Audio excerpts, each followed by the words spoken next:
আরজিকর কাণ্ডের প্রতিবাদে Rampurhat government medical college ও হাসপাতালের জুনিয়র ডাক্তার ও নার্স স্টাফদের অবস্থান বিক্ষোভ দ্বিতীয় দিনেও অব্যাহত আছে।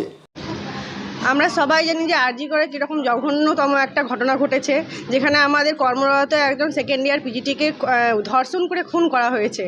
তো সেই ঘটনার প্রতিবাদে সারা পশ্চিমবঙ্গের মেডিকেল কলেজে অবস্থান বিক্ষোভ চলছে, প্রতিবাদ চলছে। তারই একটা অংশ হিসাবে আমরাও আমাদের কলেজে সেই প্রতিবাদ চালিয়ে যাচ্ছি। কালকে আমাদের র্যালি হয়েছে, কালকে ক্যান্ডেল লাইট মিছিল হয়েছে, কাল রাত থেকে আমরা এখানে অবস্থান বিক্ষোভ শুরু করেছি, আজকেও সেটা আমাদের কন্টিনিউ হচ্ছে। এবং আমাদের দাবি হচ্ছে যারা এই জঘন্যতম ঘটনা করেছে তাদেরকে দ্রুততম পাকড়াও করে তাদেরকে যেন একদম দৃষ্টান্তমূলক সাজা দেওয়া হয়। এবং আমরা তার সঙ্গে সঙ্গে আমাদের কলেজে আমাদের কলেজে আমরা আগেও দেখেছি যে আমাদের কেমন এখানে মাস অ্যাটাক হতে থাকে। তো আমরা সেইটা নিয়ে আমরা বলতে চাইছি যে আমাদের যেন সিকিউরিটি প্রপার দেওয়া হয়। আমাদের এখানে সিকিউরিটি গার্ডের সেরকম ভাবে আমরা তাদের কাছ থেকে নিরাপত্তা আমরা পাই না তাদের কাছ থেকে। তো আমরা চাই যে আমাদের এখানে যেন সিকিউরিটি গার্ডটা একটু কড়াভাবে তারা নিয়ন্ত্রণ করে, এবং আমাদের যে থাকার নাইট ডিউটিতে থাকার রুম যেগুলো আছে সেই রুমগুলো যেন প্রপারভাবে আর একটু ভালোভাবে মেনটেন করা হয়। ভালো বাথরুম যেন আমাদেরকে প্রোভাইড করা হয়। আমাদেরকে অনেক সময় আমরা হসপিটালের বাথরুম ব্যবহার করতে পারি না বলে রাতের বেলায় আমাদের হোস্টেলে বাথরুমে ব্যবহার করতে যেতে হয়। তো সেই সময় একটা ভয় থেকে যায়, রাতের বেলায় একাই বার হয়ে গিয়ে সেখান থেকে হোস্টেল থেকে ফিরে আসার সময় অবশ্যই আমাদের ভয় থেকে যায়। তো আমাদের এই সব জিনিসগুলো যেন আমরা একটু নিরাপত্তা বোধ করি, তার জন্য আমাদের কলেজ অথরিটির কাছ থেকে আমাদের এই সব আবেদনগুলো আমরা রাখছি। কি নাম? অনিন্দিতা সাহা। দোষীদের কঠোরতম শাস্তি দান এবং রামপুরহাট গভর্নমেন্ট মেডিকেল কলেজ ও হাসপাতালে নিজেদের নিরাপত্তার দাবিতে হাসপাতালের আউটডোর পরিষেবা বন্ধ রেখে তারা এই আন্দোলন করছে।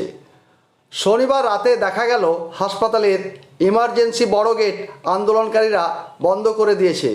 পাশাপাশি সাধারণ মানুষের সুবিধার্থে পাশের ছোট গেট খোলা রাখা হয়েছে ইমার্জেন্সি রোগীদের জন্য। শুধুমাত্র আউটডোর পরিষেবার বন্ধ রাখা হয়েছে, বাকি পরিষেবা চালু রয়েছে বলে আন্দোলনরত শিক্ষার্থীদের পক্ষে জানানো হয়। আমি এখানকার ইন্টার্ন ডাক্তার।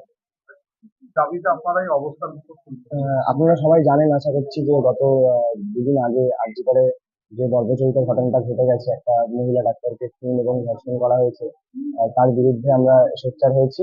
গতকাল আমরা র্যালি বার করেছিলাম এবং তারপরে আমরা মোমবাতি মিছিল করেছি গত রাতে, এবং তারপরের থেকে আমরা এখানে অবস্থান বিক্ষোভে বসেছি। আজকে আমাদের অবস্থান বিক্ষোভের দ্বিতীয় দিন। যতদিন অব্দি দোষীরা শাস্তি পাচ্ছে এবং ট্রান্সপারেন্সি রেখে ইনভেস্টিগেশনটা হচ্ছে প্রশাসনের কাছে, আমরা এই অনুরোধটাই রাখবো যাতে সঠিক দোষীরা ধরা পড়ে এবং তাদের কঠোরতম শাস্তি হয়।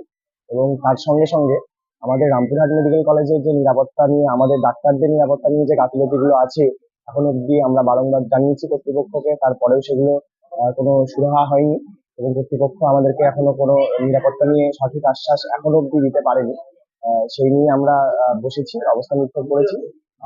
আমরা চাইছি যে কর্তৃপক্ষ আসুক, আমাদের দাবিগুলো মেনে নেক, তারপরেই হয়তো আমরা অবস্থান বিক্ষোভ তুলে নেওয়ার কথা ভাবি।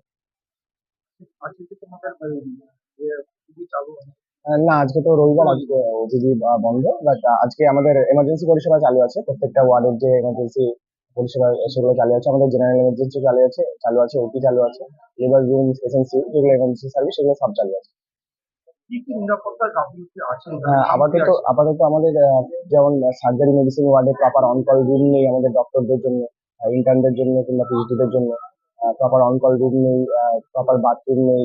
সামনে যে কোলাপসিবল গেটের কথা আমরা বারংবার জানিয়েছিলাম, সেগুলো বসানো হয়নি, কারণ এটি গত সপ্তাহে এবং তার আগের বারংবার একই ঘটনা বারংবার হয়ে এসছে যে একসঙ্গে অনেক 50-60 জন লোক থেকে হসপিটালে ভাঙচুর করা। তো এই নিয়ে আমরা, বিশেষ করে আমাদের মহিলা ডাক্তাররা খুবই ভয়ের মধ্যে আছে, ডিউটি করতে তারা ভয় পাচ্ছে। তো এই নিয়ে কর্তৃপক্ষ যদি আমাদেরকে আশ্বাস দেয় এবং আমরা যদি দেখি যে হ্যাঁ আমরা নিরাপদ অনুভব করছি হসপিটালের মধ্যে, তাহলে আমরা আবার ডিউটিতে কাজে ফিরে যাবো। না, আমার সিসি ক্যামেরারও যথেষ্ট ঘাটতি আছে পুরো হসপিটাল ক্যাম্পাসে। রাস্তাতে কোনো সিসিটিভি ক্যামেরা নেই। নাম সর্বস্ব গেটের সামনে যে 2-3টে সিসিটিভি ক্যামেরা আছে, সেগুলো দিয়েই কাজ চলে। এবং আমি কর্তৃপক্ষের কাছে এই একটা অনুরোধ রাখতে চাইছি যে যাতে করে প্রত্যেকটা corner of this hospital should be covered with CCTV coverage. একটু জানান।